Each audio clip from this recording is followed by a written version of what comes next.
Russian forces are continuing their attacks on Ukraine's main cities. Russia claims it has taken control of the city of Kherson in Ukraine's south. The governor there says the city is completely surrounded.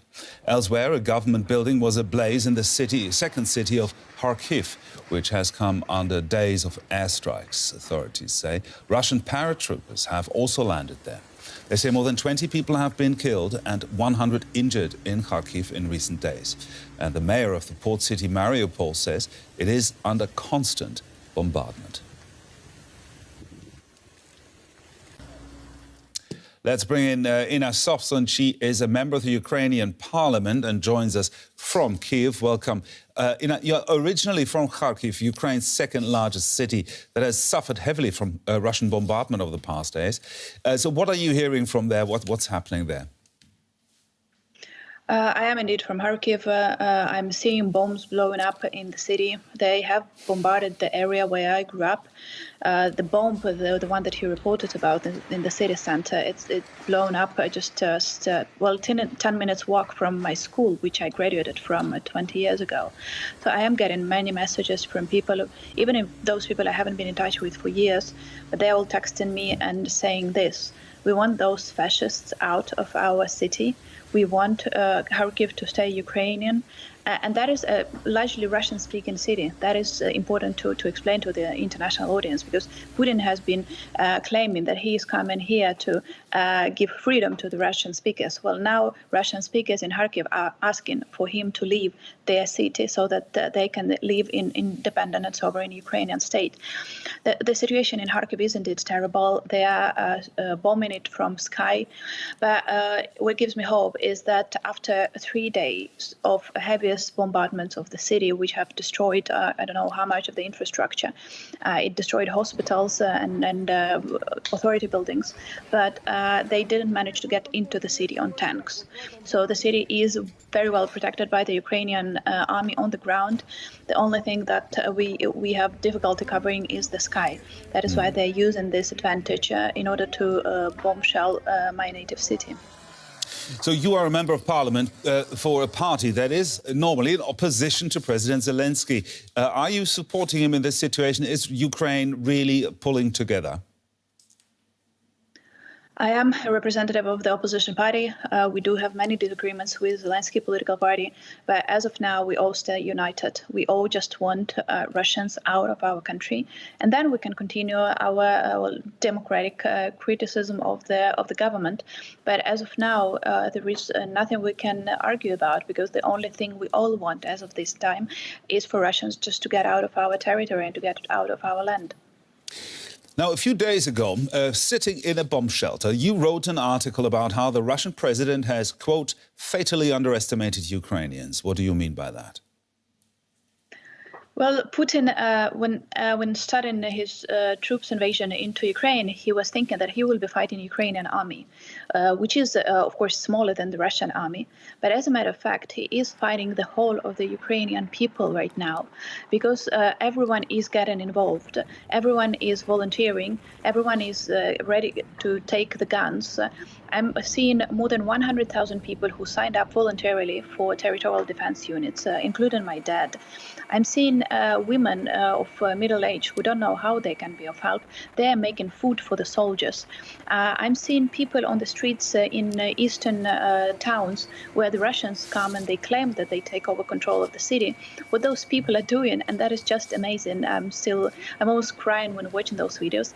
They are doing the most Ukrainian thing you can imagine. They go to the main street, to the main square, and protest against the Russians in their city.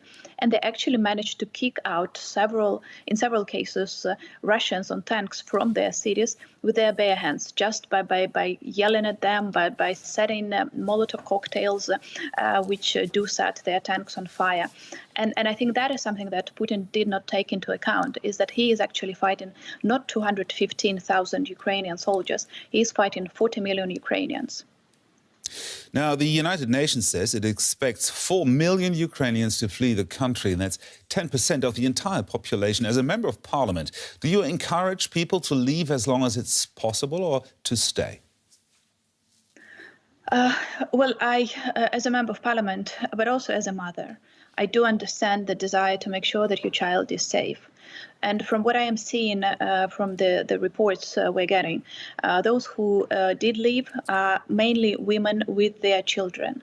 And again, as a mother, I would say that after I heard the first bombs, after first explosions in Kiev, the first thing I did, I called my son's father, and we had an arrangement that in case something start happening, he will be taking our son to the west of Ukraine, and that is what he did. And then I could proceed with my job here as a member of parliament.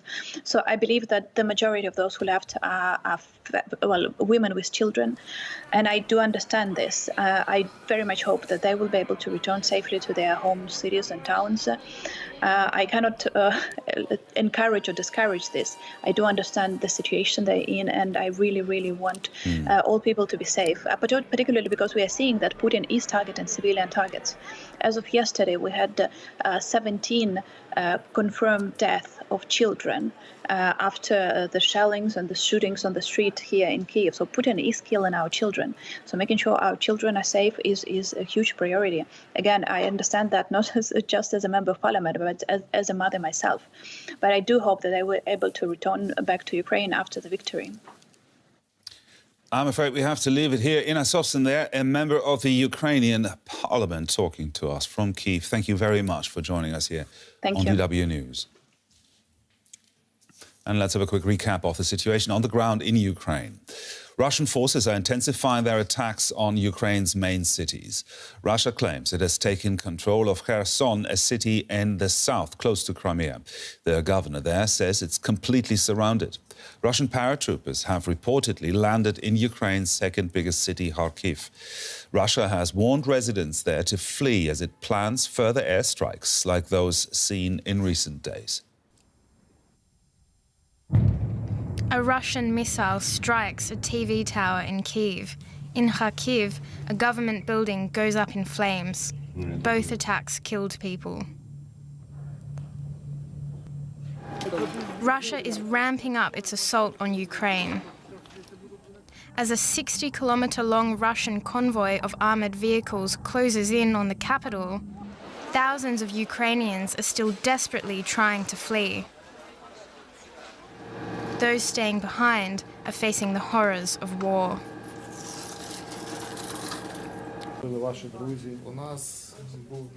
We had a fight at 5 a.m. We were retreating, and near us, a metre away from me, a mine blew off my friend's arms and legs. I tried to save him. I pulled him away, but he didn't make it.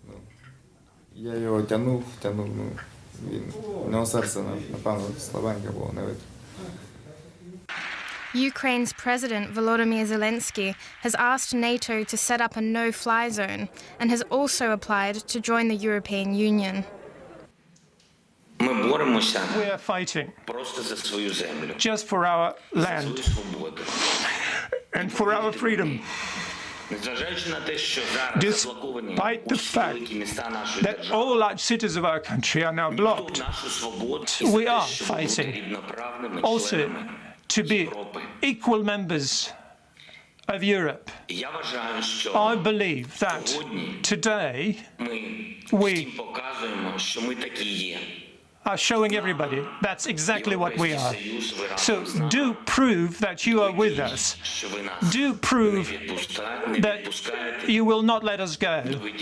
It was an impassioned plea for help. As the political discussions continue, the Ukrainian fighting spirit remains strong. DW correspondent Matthias Böllinger now joins us from Lviv in western Ukraine for the latest from the ground there. Matthias, reports are coming in that the Russian military has taken control over the city of Kherson. What more can you tell us? Well, it's a bit unclear at the moment. What we've seen is pictures of tanks inside the city center of Kherson near the railway station and also some administrative buildings. It seems that they have entered the city. Whether they have full control or not is unclear. Where fighting seems to be going on. The Ukrainian side denies that the Russians have taken full control and are saying that they still control parts of the city. I think we'll get a clearer picture in a few hours or maybe days. So Ukraine's President Volodymyr Zelensky gave an address today, and he sounded very defiant. Let's listen into what he said.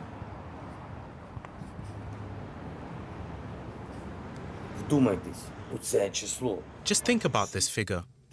Almost 6,000 Russians died. Russian servicemen. Within 6 days of war, a figure without the enemy's losses from the past night. 6,000. To get what? Ukraine? It is impossible.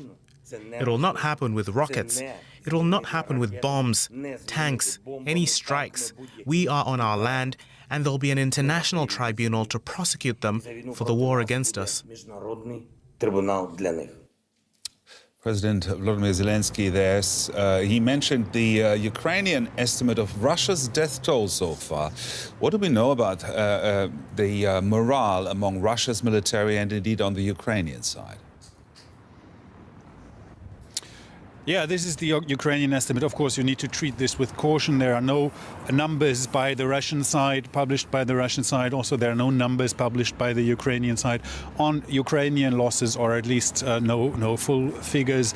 But what we see from lots of reports that we're getting from society, not only from the military, is that Russia seems to have miscalculated this incursion, and they were not well prepared. We are hearing stories about tanks running out of fuel on their way to attack Ukrainian cities. We are hearing about Russian soldiers begging for food in some places. This seems to have been extremely badly planned. We're also hearing from Russia, less so, but also from Ukraine, that many soldiers don't seem to know that they were invading Ukraine. This is hard to believe, but there are stories where soldiers were told they were sent on an exercise and then they found themselves facing a civilian population, for example, that was hostile to them. And it's very hard to assess right now what the situation is, whether these are single cases or whether this is systemic. It is something that the Soviet Union and Russia have done before, that they bring in young recruits without giving them the full picture. We are also hearing that communication is often lost for these groups. Their cell phones have been confiscated, so they cannot report back from the front, but they were not given proper maps. That's something the Ukrainian military says, that they have not found a single map inside these vehicles that they have captured. So it's the picture that we're getting now. Now we need to really be careful with this, because this is a war and every side gives only the information that they want to give. But the picture that we're getting now is that this has been a terrible misconception of this incursion. Badly equipped, badly prepared Russian military, but a Russian military that has a lot of arms, a lot of tanks, and a lot of manpower. So we shouldn't draw the conclusion from this that this is over in any way. I think this might be lasting for some time, even despite these reports. Parts of that manpower and that weaponry seems to be forming a massive column on the outskirts of Kyiv. Is the capital capable of repelling an attack by a force like that?